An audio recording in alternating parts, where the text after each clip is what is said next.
Hi, mystery writers. It's Sarah Altair, and this is Mystery Fix, where we talk about writing mysteries. And welcome. Before I talk today about research for your story, I just wanted to share that I had very upsetting news this morning. My editor passed away, Marcus Trower. And I can't tell you um, how upsetting that is, because when you find an editor who understands your story, it's like finding a story soulmate, because all the fixing and commenting and polishing that an editor does goes to make your story the best it can be. And Marcus was someone who uh, understood story, and I really miss him. All right. Anyway, today I want to talk about um, research, because it can be a total time suck, especially for beginning writers. You're going to feel like you need to know everything before you start writing the story. And yes, it's true that you want to do your basic research before you start the story, but make that research background research. You may look for settings and hidden alleys, or a great beach, or murder weapons, or poison, or the psychology of being a mistress, or how to clean a Glock, or pharmaceutical drug research lab procedures. It just all depends on your story, what you want to research. But as a first guideline, base your research on your story premise. Um, you want to gather background information that will enrich your story for your readers. And that's the whole point of research. Um, at this point, you're in discovery mode. And when you find details, store them away.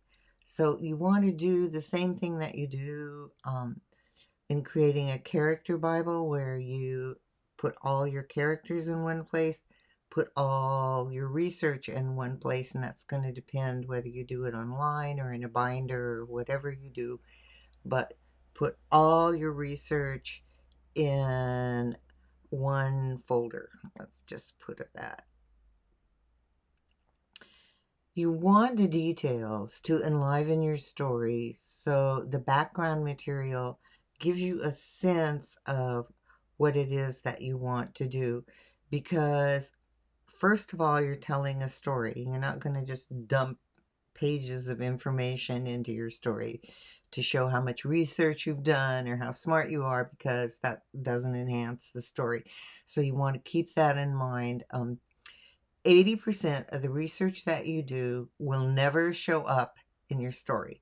And that may sound discouraging, but actually, because you've done the research, you have a really solid sense of where you are and what is about your characters in your story. And I'm going to get to how that works in a couple of minutes. But let's take a look first at various ways that you can conduct research. And the very first and the most immediate one is what I call feet on the ground. It doesn't matter if your story is set in your hometown or far away. Um, you want to go around and um, be there. And what you need is some kind of notebook.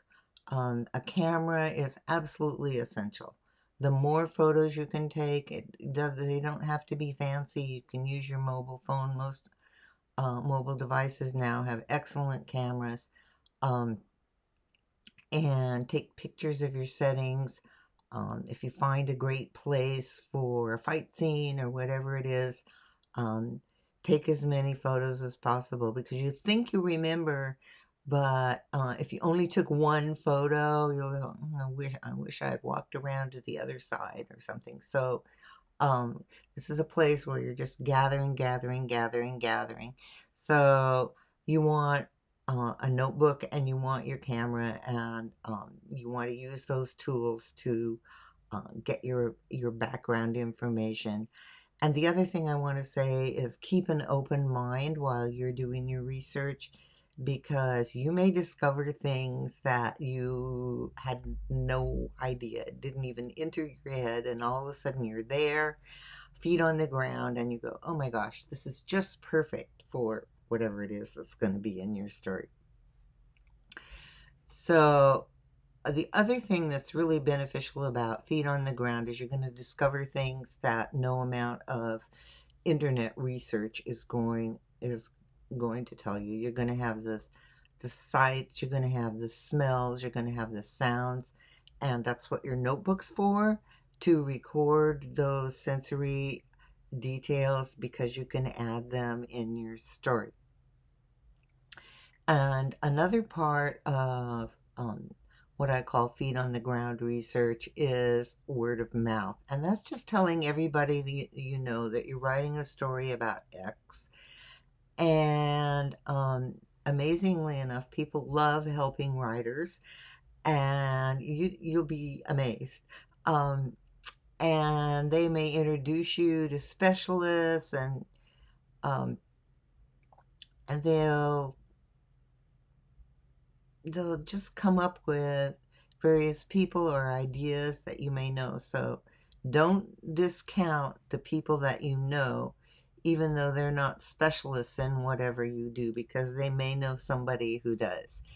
Um, and they may actually do research for you. They may tell you about a magazine article or something they stumbled across on the internet. So let people know you're doing research and you want to know more about whatever it is, pharmaceutical lab procedures or whatever it is that's going to be in your story. Um, also, for feet on the ground, just once again, the sensory information, you're going to eat food that you might not normally eat at home. And the best part about feet on the ground is those surprises because they really enrich your story. Okay, so just do as much as you can in real life, as they say. So online research is something that people think a lot about now, and Google is a great place to start. But sometimes you need more detail or scholarly background, and you should be aware of Google Scholar. So when you go to Google, you go to Google Scholar, and then it will take you, and there you will get access to articles and book excerpts and abstracts that won't display in a regular search. So I highly recommend Google Scholar when you're getting deep into something. And if you can't get your feet on the ground to where your story is set, Google Earth is a great place online to display very detailed images of cities and towns, and you can plug in a city or get it down to a zip code and just kind of zoom around in this aerial view, and you can go down on the ground and then come back up again. It's a great way to get a sense of place. And one of the other things I've discovered is um, finding places where people live. And I love to use Redfin, which is a real estate site, and it has very full information about homes and condominiums and stuff. So you can search for a city and then find a home that kind of suits your character and take a look at images of the inside and the outside of the house. And it's kind of fun. I've used that a lot when I'm ghost writing and I have a character who's in Boston or um, who lives up in the mountains in Colorado. I do suggest that you save those images because it's real estate oriented and properties can get sold. But anyway, it's a great prompt for the physical settings of um, where your characters are. And then, of course, the old way of research, which still works, is books and print material. So um, you'll find as a writer that you're going to build your own research library, and it's going to depend on the type of story you write and what details you want. Um, but over time, you're going to build quite an extensive research library. And there's great books like What's What, which is just a visual encyclopedia of almost everything you can imagine, from refrigerators to steamships to handguns to saddles to wood stoves. It just um, so you get very detailed images of those things which may not be in your home where you write. And there's also something very similar called the Ultimate Visual Dictionary. Um, there's a lot of books about crime writing. We've got the Crime Writers Reference Guide, the Crime Fiction and the Law, Making Crime Pay, the Writer's Guide to Criminal Procedures, Forensics and Fiction, Forensics for Dummies, FBI Handbook of Crime Scene Forensics, Practical Homicide Investigation Tactics, and brand new is Adam Richardson's Writer's Detective Handbook of Criminal Investigation for authors and screenwriters. There's more, but those are some basics, and I'm going to put the links below the video.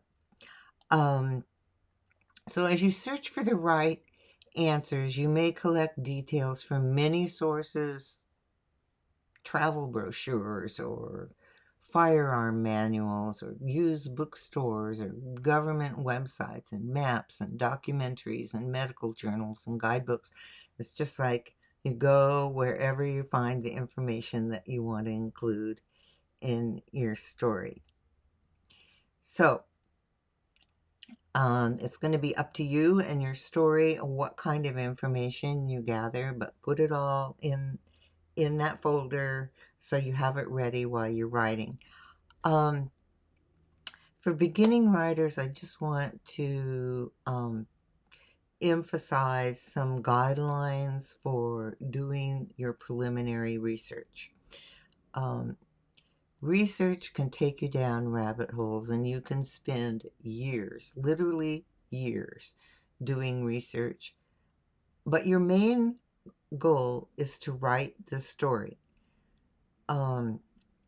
So you don't want to get stuck in this trap of being a beginning writer and feeling like you don't know enough, and you keep going and you keep going and then you find something else and you keep going. Because you can get trapped in an endless search for more information. So my guideline is gather the basic information, especially that hands-on, feet on the ground stuff. Take lots of photos and take notes and do all of that stuff. And then just stop, because remember, you're only going to use about 20% of all of the research that you do. So if it's longer, you're going to know stuff, but there's a point where your primary goal is you're not doing a graduate paper. You're getting information to help you write your story, and writing your story is your first goal. So if you spend more than maybe 8 to 12 weeks doing research, it's time to stop. Because here's the thing, the story guides your research. And what I mean is, no matter how much research that you do, when you're actually writing the story, you discover the details that you want to know. And however much research you've done before you start writing, you're going to find things that, oh my gosh, I need to learn more about X. So don't worry about it. Let the story guide your research. Once you've done your basic background information, you don't need to keep going down rabbit holes. The story's going to tell you what details you need. So rather than trying to know everything before you start, do general background research and then let the story guide you and what the specific details are. And you're going to save yourself a lot of heartache and trouble and hours and hours and hours of research and feeling like you don't know enough. We never know enough, okay? So write your story. That's the important thing, is writing your story, and the research is just the information you need to fill out the details in your story. Because one of the things that happens is, as you write, you'll discover needs you had no idea you were going to have. And so I find it's much easier as you continue writing to let the story guide you as what the specific details are that you need, so you don't end up in this giant trap of not knowing enough. Um, let's see, specific details. So I just want to emphasize that the story will tell you the specific details that you need.